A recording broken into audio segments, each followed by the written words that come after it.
topic for tonight is a difficult one.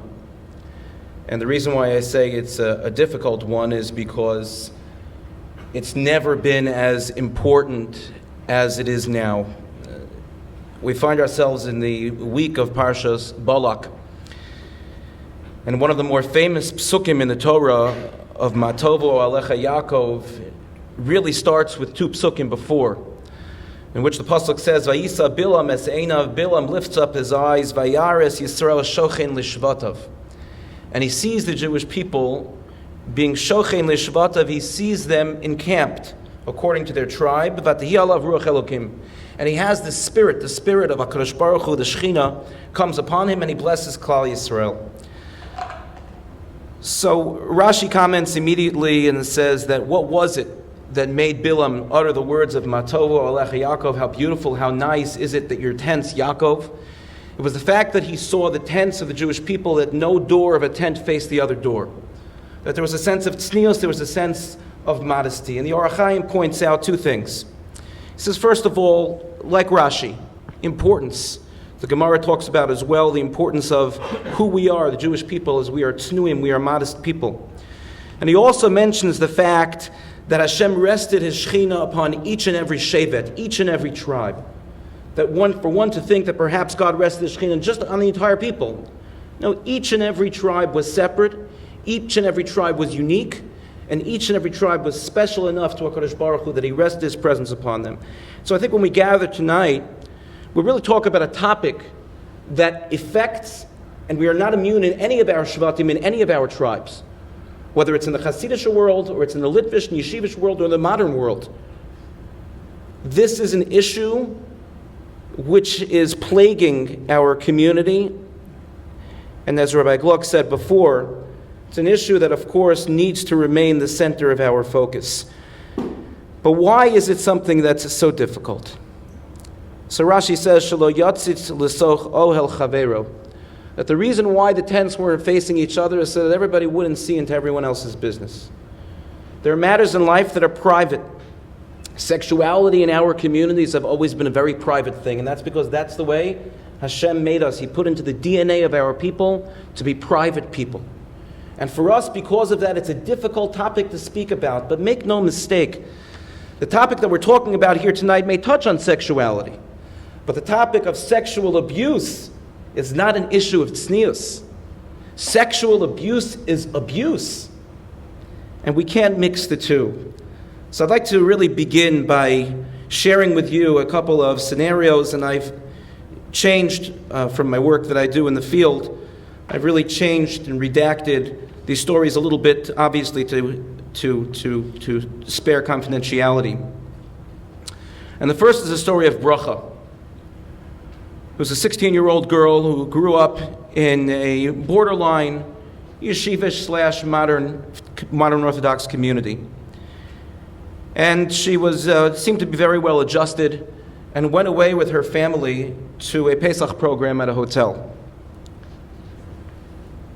It wasn't just her immediate family, but there were some friends of the family. Everyone gathered. It was one time of year where they all went away to enjoy themselves. And over the course of Yom Tov, one of the distant family friends began to become a lot closer with the family at the table. And when it was time for Bracha to go back to her room to get something, she was a little bit hesitant because her room was on the other side of the hotel. And so he offered to walk her there. And of course, the parents didn't think twice about it because they figured this was such a long-time friend of the family. He proceeded to walk with her, and he raped her several times over the course of that Yom Tov. He convinced her that her family would be embarrassed and angry at her, and that he would tell them if she didn't continue. And his abuse of her went on for months, until the time when she didn't know where to turn, she didn't know what to do, and she began cutting herself. And it was only when her mother looked at her arm and her shirt fell down and saw the cuts and took her to the side and said, "What's going on? What happened to you?" did it slowly emerge as to what she really went through. And you know what the parents' first reaction was? Of course, they were mortified. But their biggest concern was, how were they going to get her married? And to make sure that it was covered up and quiet so that nobody knew, so that it didn't ruin her shidduch. And not only about her shidduch, but the shidduchim of everybody else in the family, her siblings as well. And so we tend to think that the answer to a problem of sexual abuse is just cover it up, get someone married, and let their spouse deal with the issue. And for a couple of years, very, very difficult years, Bracha was married and had several children. And she struggled when she attempted to try to save her marriage together with her husband, because there was just so much that was already ingrained within her that the marital unit wasn't strong enough to survive. And she's not married anymore.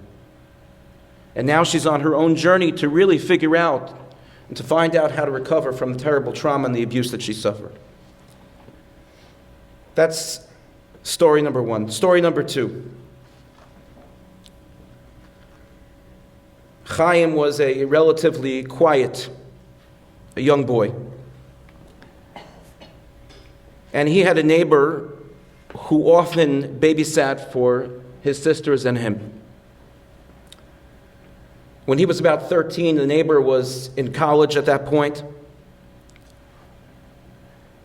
And as the neighbor was babysitting, she started to tell Chaim that he can stay up later than his sisters. And over the course of a couple of times, and we call this grooming, she began to teach him and to tell him that he could learn a lot more about girls with her. And Chaim was very uncomfortable and he didn't understand. But he was rewarded, not only with time that he can stay up later, but he was rewarded by the gifts that she bought him, which his parents didn't know about. Ultimately, Chaim considered himself lucky to a certain extent. At that time, that's what he thought. But yet to this day, he suffers from depression, from rage, tremendous amount of anger, and he's unable to be intimate with his wife. And it was only now that he started to come to grips with what happened to him. And it's only now that he and his wife together came to the conclusion that they need to go back there. And that Chaim needs to start a journey. And because of the support of his wife, he now understands why he's never been able to be affectionate or caring to her. Sexual abuse has its impact for generations. It's not just about the moment, it's about the years down the road. Which brings me to story number 3. Rachel has a secret that she only revealed to her husband after they were married because she had no choice. You see, when Rachel was 7 years old, she had some very close family cousins who would always come over to the house. They would always be nearby. They lived nearby. The families were very close. And she had a cousin who was a 15-year-old boy who would always play with her and then take her to one of the bedrooms in the house and abuse her. She was quiet all these years and never confronted her abuser. So imagine, to this day, she sees her abuser at family simchas. And it's the big elephant between them, because he thinks she forgot. She, of course, never forgot. It's a mark on her soul. She never told her parents. To this day, her parents have no clue. And today she suffers from an undiagnosed but close to a sexual aversion disorder. And she frequently cries when even she needs to come so close as to hold her husband's hand.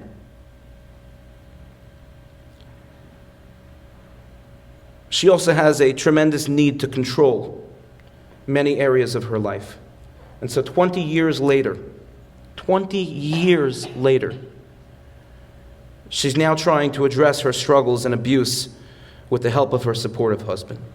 The common themes between story number 1, story number 2, and story number 3 is the ability of the victim to find someone that they were comfortable talking to.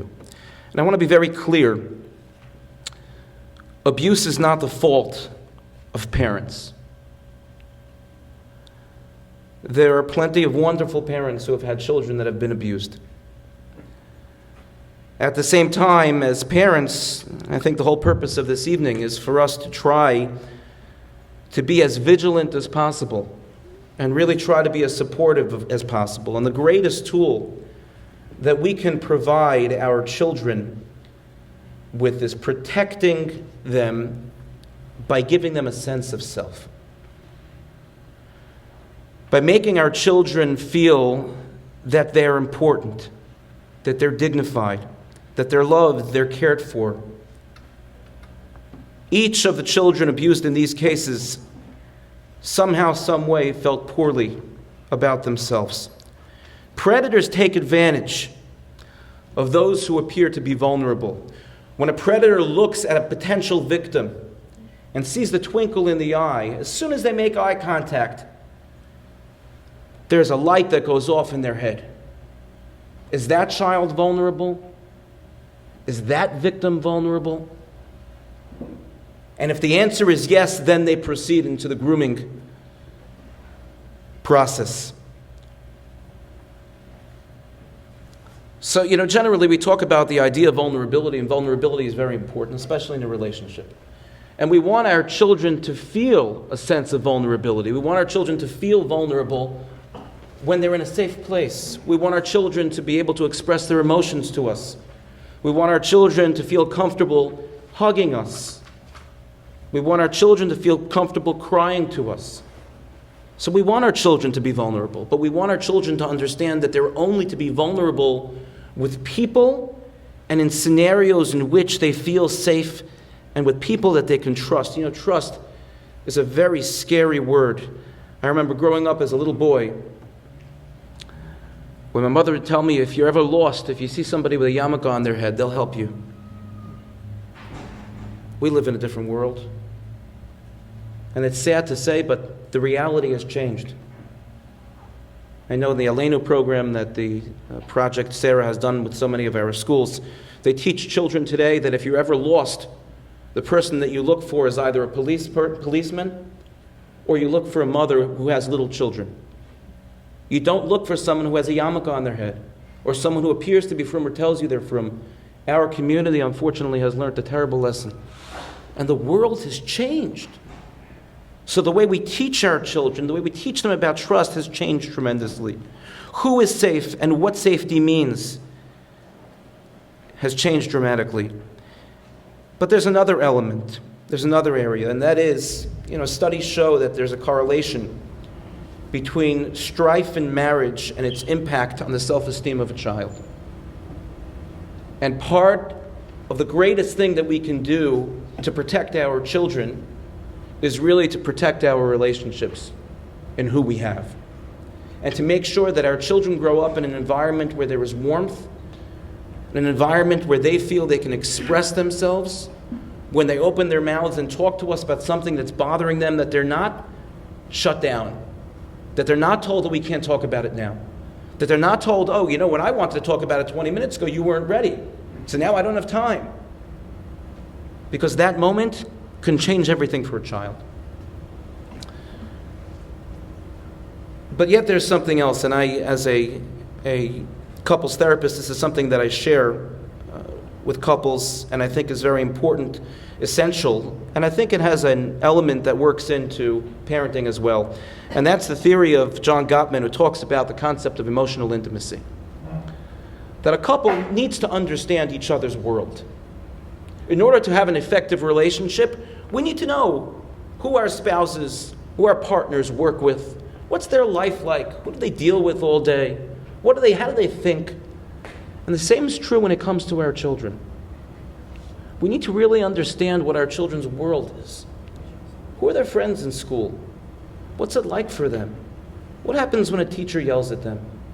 We'd be surprised who our kids could be talking to, whether it's a custodian in the school or a parent that comes by who just starts talking with them. Or maybe they're outside the house and someone drove up in a car who they knew from shul and started talking to them. If we don't know our children on an emotional level, if we don't know their world and how they're thinking, then potentially we're really not protecting them well enough from the dangers that there are in the real world.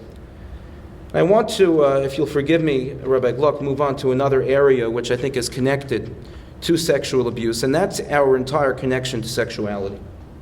And as I said before, the idea of sexuality and us being tznuim, us being modest people, is one which we have to be very careful about. And as I quoted that Orach Chaim, the idea of not looking into each other's home, the idea of sexuality being something which is very private. But bisocha ohel, within the home, parents need to be able to talk to their children about sexuality. Because if we don't, other people will.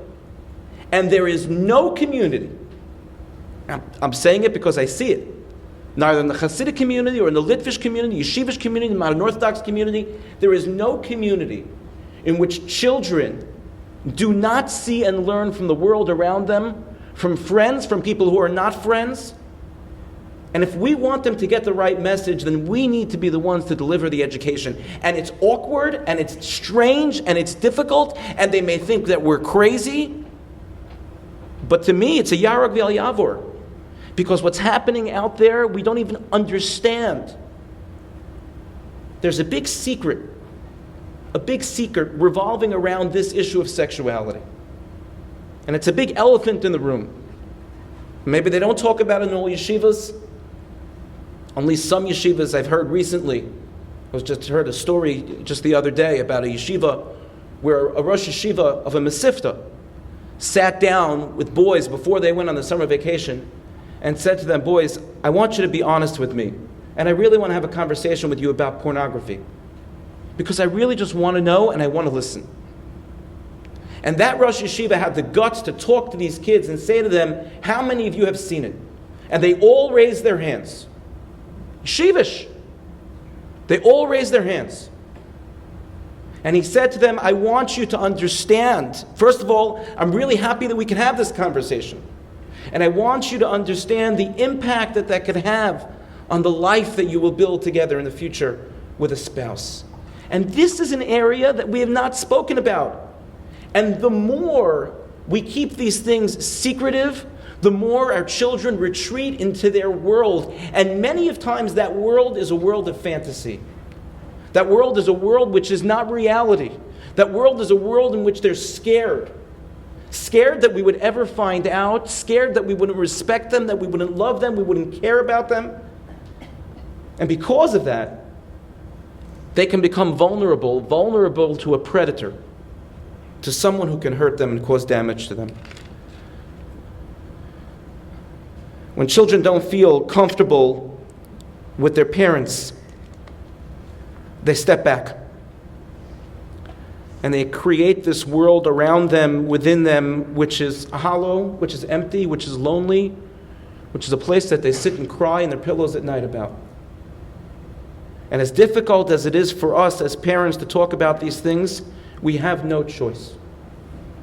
If we want to prevent abuse, then we need to make sure that Besocha Ohel, in our tent, we're clear, we're open, and we're honest with our children. Let us hope that Hashem gives us the siyata d'shmaya to be able to be mechanech, to teach our children in these most challenging times in a way that will preserve and enhance their ability to build the authentic Jewish homes in the future, the homes of which we recite Matovo Alecha Yaakov Mishknosecha Yisrael, and that hopefully, sorry to say Rabbi Gluck, but hopefully the business of Amudim can go out of business.